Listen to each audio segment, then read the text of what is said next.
from winners, let's move over to losers. So, Tyler, I want to hear your biggest loser from the NFL draft. I think it's the Los Angeles Rams as a whole, as a team, because, you drafted Cam Akers early, in my opinion, at 52. You draft Van Jefferson pretty early as well at 57. And with all that being said, I think that they came in with the biggest need at offensive line, which I think is the most significant need for a team besides quarterback and defensive line. And they came out with no offensive lineman until the 7th round. So, yeah, I'm looking at Cam Akers as the running back in this offense, but it's tough to see him get some good holes in the run game with this offensive line. That was what we saw in 2019 was very abysmal. So, yeah, I'm steering away from Cam Akers. I think that Woods and Kupp definitely still have some value and will still put up their points just because it's going to be a pass-heavy offense. But besides that, Goff is going to be very streaky because, he's going to be pressured a lot in the pass game. So, yeah, I think biggest loser was definitely the Rams. I mean, I'm really not set on anyone in the backfield for Los Angeles. I mean, the other two guys there are Malcolm Brown and Darrell Henderson. And Henderson was a guy that I know that we all laughed at when he was picked in the 7th round last year. And then, just Malcolm Brown. In our fantasy draft, not in the 7th round NFL of fantasy. draft. Yeah, in our fantasy not in the actual NFL. Just wanted to Grant's point not that out. dumb. Yeah, I don't know. Third round talent from Memphis. Okay. Anyways, to keep on going. We got Malcolm Brown. When he had the chance when Gurley was down last year, he put up less than 4 yards a carry. So, he doesn't seem to be like the guy, but I don't know if Cam Akers is either. I don't really know if Cam Akers is coming in there as RB1 on day one, especially I think one thing just for all of these rookies in general, and especially for the guys not drafted in the 1st round, we don't really know anything about training camp yet. There's a lot of uncertainty with preseason. We don't know who's going to be able to show their face. And I feel like for the earlier half of the season, for a lot of these guys that aren't solidified into their roles, they may be seeing like an early decline. Yeah, definitely. It's going to be weird just with all these rookies. I'm going to probably stay away from most of them except for ones that I think slot into an offense very easily and don't have much to pick up, like Jonathan Taylor. But we'll talk about him in a little bit. Yeah, Tyler, I definitely agree with you. The Rams as a whole, I really don't like what they did. Obviously, they took best player available maybe from a skilled position, but this game is still won unless you have Patrick Mahomes on the offensive and defensive lines, and they didn't necessarily address that. So I had a big problem with their draft. 52 and 57, that was a sweet spot to take pretty good players on both sides of the ball. Josh Jones was still there. Tyler Biadasz was still there, the center. And they just had opportunity to get better in the trenches, and they didn't do so. And that was the clear problem that their team had last year. So, yeah, Rams offense as a whole, I'm down on. Adding Van Jefferson to that offense doesn't make sense because they did transition to the 12 personnel where they were using more tight ends, and it was only 2 receivers on the field at once. So going away from that, it makes me wonder about Robert Woods or Cooper Kupp's future in Los Angeles because they added a receiver that kind of profiles like Robert Woods in Van Jefferson, like a pristine route runner and someone that can beat you at the bottom and top of his route. So not really sure what their plan was. I'm down on this offense as a whole. The only person I really want from this offense is going to be Tyler Higbee. And I've been on Kupp, but this Van Jefferson pick kind of makes me think that something might be up with the receivers in LA. I kind of disagree with that. I feel like Kupp is the guy to stay there. He's been a target monster since he's been there. Maybe not necessarily his rookie year, but even in rookie year, we were able to see Cooper Kupp's potential, and I feel like Cooper Kupp, especially getting rid of Brandon Cooks and Brandon Cooks' prestige that comes with him, that solidifies Cooper Kupp as the guy there. Tyler Higbee isn't solidified in any sense, even though he caught on a little bit later. Got that contract extension. Yeah, he got that. Oh, did he? Yeah, he did. They extended him during the year last year. I was just checking. I was just checking because I thought he was in a contract year. Is No, Robert Woods on a Cooper contract Kupp year? is the one in a contract year. Oh, okay. That was who I was referring That's to. kind of what sketches me out because Woods, he Yeah. still has another year after this. Cups, this is it, and they haven't shown any signs of paying him yet. Now would be the perfect time because he is a very talented player. So it kind of makes me wonder what their plan is with Cup. Maybe they think they can get an offensive lineman in return. Maybe Joe Tooney. I would love that as a Patriots fan, but I don't think that's really going to happen right now. So Rams offense, something I didn't like, or just a team that I didn't really like that much. One player that I really want to touch on as a loser this year. So obviously there were running backs drafted, and really quick, these three players, actually four, I think they were in the worst landing spots with the rookie running backs. So you have Kerryon Johnson from Detroit. They added DeAndre Swift. They have Devin Singletary in Buffalo. They added Zach Moss, who pretty much profiles to be a slightly bigger version of Devin Singletary. You have Mark Ingram, who they added J.K. Dobbins in Baltimore. And you have Marlon Mack, who's been banished to the shadow realm by the Indianapolis Colts, bringing in Jonathan Taylor. So give me your opinion on all four of these guys, what you guys think, what they're going to look like next year, and then we'll talk about their rookie counterparts after that. I mean, I think the most obvious guy to start with here is Marlon Mack. I mean, he's just completely out of that offense now. He's dead. He's dead. I'm erasing him from my draft board. He is sent to the fantasy grave. And I mean, like we said kind of earlier, I mean, maybe Jonathan Taylor doesn't even get that job week one. I would find that very surprising, considering, you just give the guy the ball and he's going to find the hole. He's a downhill runner, north and south. And, I mean, Jonathan Taylor was a guy that took a heavy workload in college. There's no concern there translating that to the NFL, especially behind that offensive line. Even in the trenches there with Quentin Nelson. I mean, I don't know a better fit for Jonathan Taylor, especially considering his sheer talent and just being able to overpower Marlon Mack for that job. That being said, though, I think the only thing that I am concerned with, and one thing that I think parallels very similar to Jordan Howard's situation when he was in Chicago is we don't really know if Jonathan Taylor could catch a football necessarily. Yeah, he's going to need to because he's playing with Phillip Rivers. So if you're going to play with Phil, you got to take those dump offs. If not, it's going to be a weird offense. But I think he will. I think he'll probably catch around 20 to 30 balls next year. I mean, I hope so. I hope so for the fantasy upside. But then also, I mean, if he can't, Nyheim Hines is still there. Nyheim Hines is very capable of catching a football. So that could cut into his workload. And that's something that I would be concerned about. However, I'm still very high on Jonathan Taylor. Yeah, I definitely agree with Jonathan Taylor and his upside this season. I think it's beneficial for fantasy players because you basically take Marlon Mack out of his role and insert Jonathan Taylor, who I think we can all agree is a better player and a better fit for this offense. For sure. So, it's a perfect fit, like Grant said. It's a perfect fit.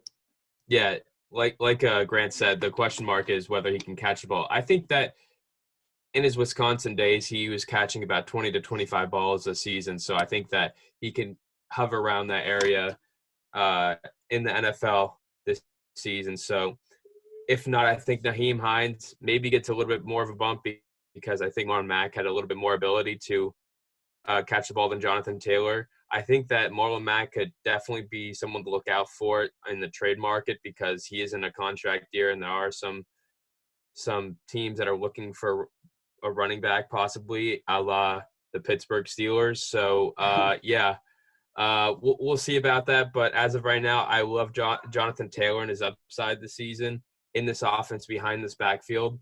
And, I think that he's definitely someone that I'd be comfortable taking in around the fourth round. Yeah, Jonathan Taylor, I think he'll probably be going earlier than that just because he really did land in the perfect fit. Now, moving to Detroit, Kerryon Johnson. So do you guys think this is DeAndre Swift show, or is Kerryon Johnson kind of still stay in the mix there?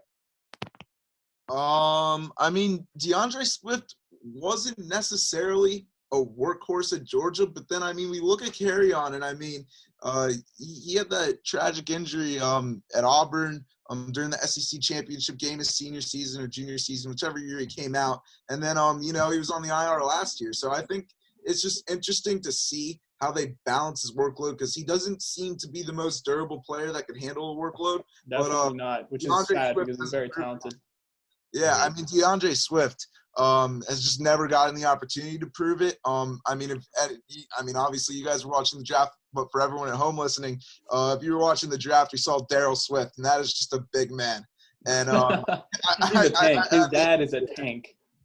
Yeah, his dad owns a gym in Philly. And I mean, he definitely looks like it. So I mean, maybe he's a little bit more durable than he was able to prove at Georgia. But I mean, that's just something to see. It's something that I'm interested in, but I don't know necessarily if DeAndre Swift is going to take the primary role in that offense. I'm not sold. Yeah, this is a backfield I'm kind of staying away from. I think DeAndre Swift, although he probably is the more talented player between him and Kerryon Johnson, I don't think the gap is big enough to completely phase out Kerryon from this offense. So unless he's traded, I'm not buying either one of these running backs this year. Yeah, although I do believe that DeAndre Swift is the more talented of the two, it's not necessarily an offense that I want to be a part of from a running back standpoint. We saw last season the change in percentage of inside runs in the new is it Darren Bevel? Darrell Bevel offense with Kerryon Johnson. I think 90% of his rushes came in between the tackles as opposed to the outside. So terrible. Seeing that, yeah, it was awful to watch and an awful stat to look at. But anyways, if we see that same proportion of touches going in that same area with DeAndre Swift, it's definitely not going to pan out well for either Kerryon nor DeAndre Swift. So yeah, with both of them being talented running backs, it's definitely not a backfield that I want to be a part of. Yeah, me neither. And now moving on to Baltimore. So obviously they drafted J.K. Dobbins. Does Mark Ingram have any value this year? I mean, I don't know. I mean, Mark Ingram is just a guy that's been a steady producer. Even when he didn't have the starting role in New Orleans, he's always been, and I mean, we talked about the word efficiency. He's always been an efficient running back. Definitely. So I mean, I know he's a little bit older now. I know that, he may not be the player that he was when he was a Pro Bowler back in New Orleans, but he's still a very solid player. But I think one thing that's interesting to consider is J.K. Dobbins' profile is very similar to what Mark Ingram profiled as when he came out of college. But both like very similar producers in college. Both were able to catch the football. Both were able to display that they were able to run the ball, obviously. And J.K. Dobbins is a guy that, he was a producer. He's very efficient in college, and he comes from a school, Ohio State. I mean, we look at their running backs, and I don't think we should question whether or not J.K. Dobbins can play. This guy can play. I don't know. I honestly don't have a good answer. Yeah, I'm split on this backfield. I think Mark Ingram's too good of a player. Actually, he did make the Pro Bowl last year with the Ravens, which is kind of crazy. More of a product of how good the team was as opposed to him being that Pro Bowl caliber player. But, yeah, I like what you said. They do really profile similar players. They're really – like they can run downhill. They'll make you feel like every single hit that they give you. And it's a running back that wears on you the more carries they get. So I think now they just have a 1-2 punch of pretty much the same player every single down of just explosive downhill running. So I really like what they did with the pick from a football perspective, from a fantasy football perspective. I think Lamar Jackson's probably still the best runner on this team. And now that there's two Mark Ingrams and not one, I'm not going to buy this backfield. Yeah, it's unfortunate because it's such a run-heavy offense, and it's usually an offense that you want to be a part of. But similar to San Francisco, like it's very much a committee here between Lamar Jackson, Dobbins, and Ingram, because I think that the talent in Dobbins is very evident. He had about 800 touches in Ohio State over his career. So, yeah, I'm definitely buying his talent from a football perspective, and I don't think he's too far off from Mark Ingram to write him off as someone that isn't going to be a part of the offense. So it's definitely going to be interesting to see how the touches are distributed between the two. Yeah. And I think that whoever comes out as the number one guy, if they don't go with a committee approach. Well, I think they're going to go with a committee approach, but some like just following the hot hand. So if they don't follow the hot hand and kind of just stay stable with who's going to get the touches, whether it's a 60-40 distribution, if it's 50-50 straight up, I think it'll be interesting to see throughout the season, because compared to San Francisco, you have three guys that are going to be rotating around whether who's going to get the ball. But I think that this could be a more stable offense as to who gets the touches, and just something to look out for this season.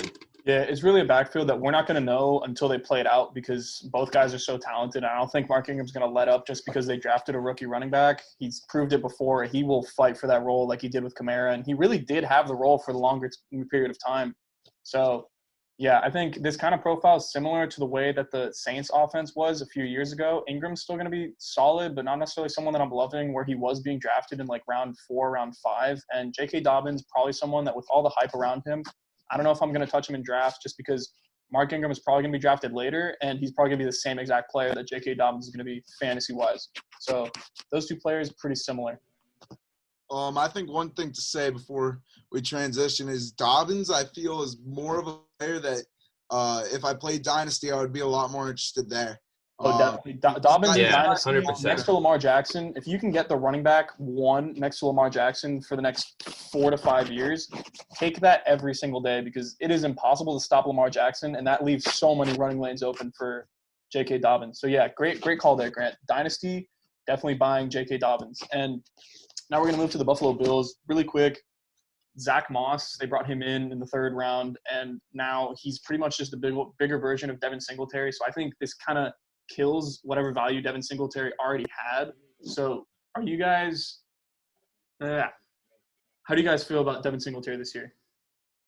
Honestly, kind of like you said, Zach Moss, I mean, he was committed to Miami for a pretty long time, decommitted, ended up going to Utah. So this is a guy that I have some knowledge on. Yeah, profile is very similar to Devin Singletary. He's not necessarily a one-cut player. He's very shifty. He can catch football. He's a big player, and he's able to move. So he's a great all-around purpose back that brings a lot more than, like a guy like Frank Gore could. A guy like anyone that, has been in that backfield for quite a while has been able to bring. So Zach Moss is another guy that I feel like, won't take this role immediately just because of how, similar to Dobbins and Ingram. I mean, the talent for both guys are there. Both guys clearly have talent. Devin Singletary worked pretty well last year, but I feel like Zach Moss is definitely the better player and the better player in pad. So I feel like over the year he's going to get more and more of a role. Yeah, what's interesting here compared to Baltimore is that Mark Ingram is, I think, coming to age 30, 31. Yeah. And Dobbins is a rookie. You're talking about Zach Moss being a rookie and Devin Singletary being a second-year player. So I think it's even harder to gauge who's going to get the touches in this backfield with that said. So I think Devin Singletary, his ADP was around 39 before the draft. That's going way. Yeah. Throw that. It's going down, and rightfully so. Yeah. It shouldn't stick. Yeah. So I think the better value is going to be whoever's drafted latest between the two. I think that it's something interesting to look out for, maybe something to want to be a part of. But another thing that we mentioned in the AFC East podcast is that Josh Allen is also a very significant part of this rushing game. And he had 8 touchdowns in 2018, 9 touchdowns in 2019. So that definitely takes away from Motor and Devin Singletary, and it definitely takes away from Zach Moss. So just, it's similar to the Baltimore situation that you got 3. Yeah, that's what I was going to compare it to. It's literally the same exact thing. Like, it's just a worse version of the Baltimore offense. And, if I were to have one of the 3, I'd rather have the one that's going to be throwing passes. So I'll take Josh Allen, who's probably going to score the most touchdowns out of this backfield. And I'll just see what happens there because you're really still getting the RB1 in Buffalo, which is going to be Josh Allen because he's going to score those touchdowns. So, yeah, I'll take Josh Allen over either of those two. I'm staying away from Singletary and Zach Moss this year. Just too much similarity in an offense that I think they're going to be a little more pass-centric this year. So, yeah, and really quick, the one wide receiver loser that I want to touch on is Michael Gallup. So, obviously, the Cowboys got CeeDee Lamb. Somehow he fell to them at 17. And no disrespect to Michael Gallup, but CeeDee Lamb was my favorite receiver in this draft, and I think he's the best receiver in this draft. Grant might dispute that with Jerry Jeudy, but I think CD definitely, regardless of how you slice it, a top 2 guy in this draft, and the talent is just undeniable. And now that he isn't going to be seeing number 1 corner coverage because Amari Cooper will be seeing that, I think CD Lamb, he definitely kind of will struggle at first because the learning curve is going to be a little steep, but he's someone that dynasty leagues, I'd buy the hell out of CD Lamb. And Michael Gallup is someone that in dynasty leagues or redraft leagues, I'm just not buying him this year. I think the role is going to be smaller than it is going to be for CeeDee Lamb, despite him being that third-year player. Super talented, but I just can't buy into the volume this year.